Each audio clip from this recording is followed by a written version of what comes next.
Let's do a quick flashback to what I said last devlog. In the next devlog, I hope to implement a tiered weapon upgrade system. I'll try to get the shrines working, so you'll be able to power up your weapon and give the weapon a new attack style. Why did I bring this up? Well, it's because I lied. I didn't work on any of this at all. Instead, I worked on a boss fight.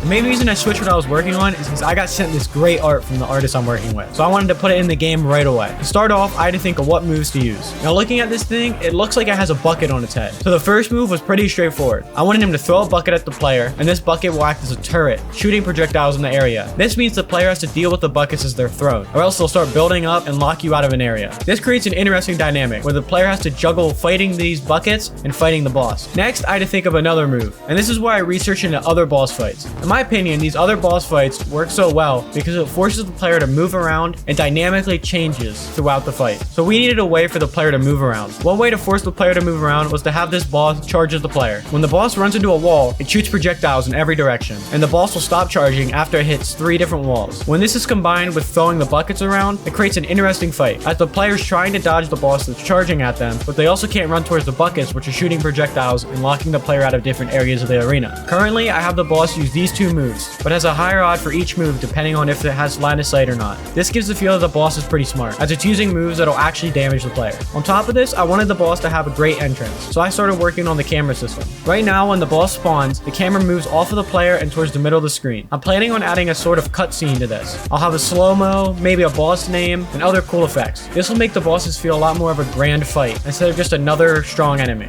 And now let's get on to another addition I had, the UI. Whoa, I'm gonna interrupt you for a quick second. If you made it this far, you're probably enjoying the video a little bit. If you want to be involved in my community, be sure to check out the Discord in the description. I made this with a friend of mine who's a streamer over on Twitch, and both of us like to hang out and just talk with people there. The manga art that you've been seeing throughout the video, that actually came from the Discord. So if you want a new place to hang out, be sure to go to that link in the description. Okay, back to the video. So I already had a system in place where the weapons could have different rarities. This would show up in the UI right here underneath the name. Right now, the 4 rarities were common, rare, epic, and legendary. The higher the rarity, the more stats you would gain when picking it after a wave. For the weapons, I originally had it not affecting anything, but I have since changed that. I added an extra bit of UI beside the description. This UI will only appear whenever a weapon is hovered over. This UI will show the damage, the fire rate, and the knockback of the weapon. Now when it comes to the rarity, I'm going to have the rarity make these stats stronger for each weapon. When you first start a run, you will only get a common or a rare weapon, maybe an epic. I haven't decided yet or not. This will give you 3 different options to pick from on what weapon you want to use for your run. Throughout the run, from beating bosses, you'll be able to take this weapon down the 2 paths like I was saying last devlog. I haven't fully implemented this yet, but I've started the framework. When this is fully implemented, each weapon will have 2 different paths to go down, and then after choosing your path, you can also upgrade the rarity to make your weapon stronger. This combined with the different abilities you're going to gain along the way, and the different stat boosts after every wave, you will always feel your character getting stronger, and have different choices to take your character on a different path based on what the run is presenting you. Going further than this, I talked with the artist about what all we're going to need.